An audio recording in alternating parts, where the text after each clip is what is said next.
Hey everyone, and welcome back to the Echo Short History channel.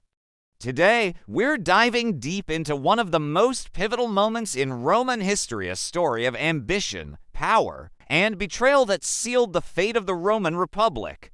We're talking about the First Triumvirate. Picture this: Rome in the year 60 BCE, the Republic is a chaotic mess. The Senate, the traditional heart of Roman power, is riddled with factions, personal rivalries, and a deep-seated fear of anyone who becomes too powerful. It's a political gridlock, and progress is nearly impossible. Into this scene step 3 of the most formidable men of their generation. Each one is a giant in his own right, but each one is also frustrated, blocked by the system, and desperate for more. First, let's meet our players. You have Gnaeus Pompeius Magnus, better known as Pompey the Great. This guy is a military superstar. He's conquered pirates, pacified the East, and brought immense wealth and new territories into Rome's fold. The people love him. His soldiers are fiercely loyal.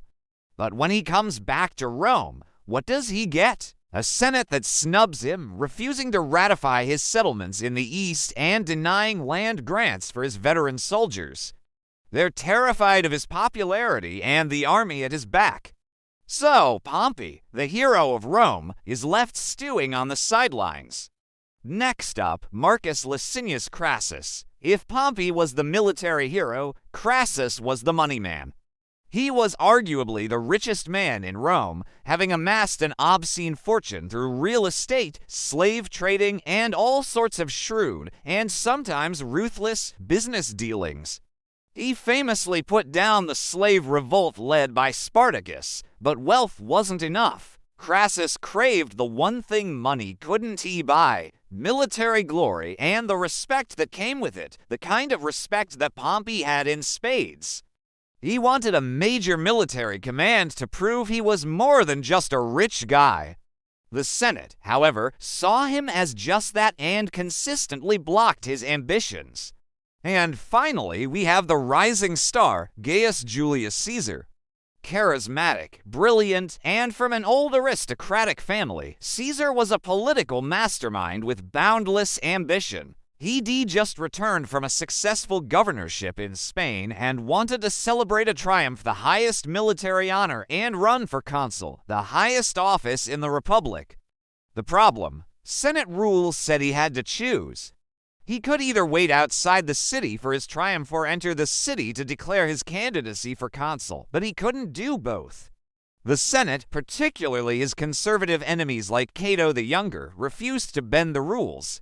They were determined to clip his wings before he could truly soar. So here we have it. Pompey, the celebrated general, denied his due. Crassus, the wealthy tycoon, denied his chance at glory. And Caesar, the ambitious politician, denied his rightful honors. 3 powerful men, all individually thwarted by a paranoid and obstructionist Senate. They were rivals, for sure. Pompey and Crassus, in particular, had a long history of disliking each other. But as the old saying goes, the enemy of my enemy is my friend. Caesar, the ultimate political operator, saw an opportunity. He realized that while each of them was powerless against the Senate alone, together they would be unstoppable. He approached Pompey first and then Crassus, acting as the bridge between these two old rivals. He brokered a deal, a secret pact. This wasn't a legal, official arrangement. It was an informal, backroom alliance, a conspiracy against the state, as one historian called it. They swore to support each other's goals and to oppose any political move that didn't have the approval of all 3. This agreement, formed in 60 BCE, would become known to history as the First Triumvirate, the rule of 3 men. The immediate results were spectacular. With the combined financial muscle of Crassus and the immense popularity and veteran support of Pompey, Caesar easily won the consulship for the year 59 BCE, and he didn't waste a moment. As consul, Caesar became the bulldozer for the triumvirate's agenda. He used his power, sometimes even resorting to intimidation and bypassing the Senate entirely, to push through the laws they all wanted. First on the list, Pompey's demands. Caesar passed legislation that granted land to Pompey's veterans, a huge relief for the soldiers and a massive boost to Pompey's standing. He also had the Senate finally ratify all of Pompey's arrangements in the East, legitimizing years of work. Pompey got everything he wanted. Next, Crassus. Caesar pushed through favorable legislation for the tax collectors, the equestrians, who were Crassus's key financial allies. This move solidified Crassus's financial power base and showed that the triumvirate could deliver for its friends. And what did Caesar get out of it? Perhaps the biggest prize of all. At the end of his consulship, he secured for himself an extraordinary 5-year command as governor of Gaul, modern-day France. This wasn't just any governorship. It gave him control of several legions, the legal immunity that came with office, and the opportunity to wage war, conquer new lands, and build his own fortune and military reputation to rival Pompey's. This was the launch pad for the Gallic Wars, the very campaign that would make Caesar a legend and provide him with the loyal, battle-hardened army he would eventually lead back to Rome. For a time, the triumvirate dominated Roman politics completely. They were the shadow government. The Senate was furious but helpless. Figures like Cicero lamented the death of the Republic, recognizing that power no longer resided in the traditional institutions, but in the hands of these 3 individuals. They controlled elections, passed laws, and divided the spoils of the empire amongst themselves. But this alliance of convenience was built on a fragile foundation of mutual self-interest, not genuine friendship. The cracks began to show almost immediately. The personal rivalry between Pompey and Crassus never really went away. And as Caesar's star began to rise spectacularly in Gaul, with reports of his stunning victories flooding back to Rome, Pompey grew increasingly jealous and wary. He was used to being the city's #1 military hero, and now his junior partner was starting to eclipse him.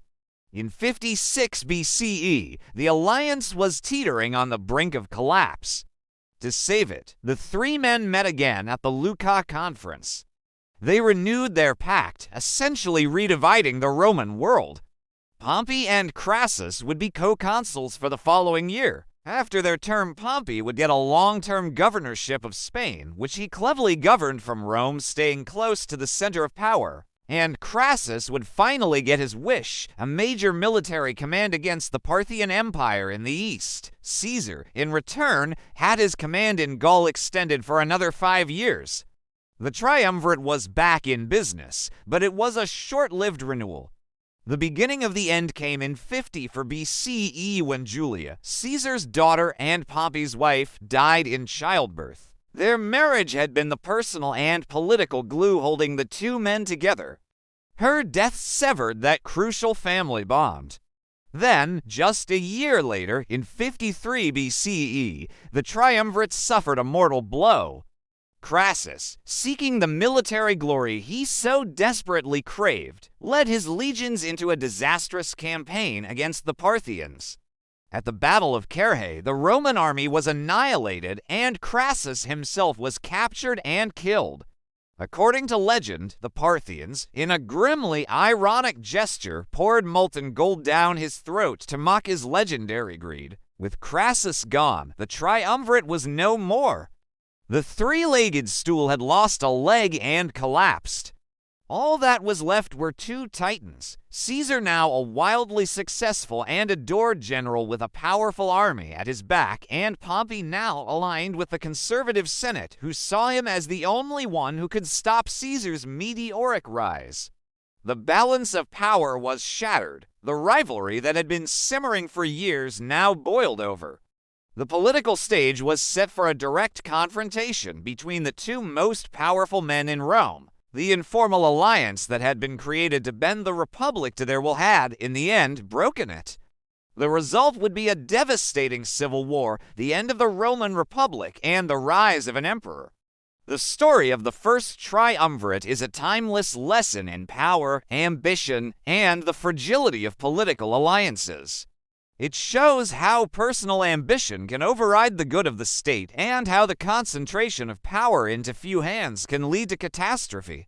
It was the beginning of the end for a 500-year-old republic. Thanks so much for watching, everyone. What do you think? Was the triumvirate a brilliant political maneuver or a fatal betrayal of the republic? Let me know your thoughts in the comments below. And if you enjoyed this journey into Roman history, please hit that like button, subscribe to the channel, and ring the bell so you don't miss our next video. We'll see you next time.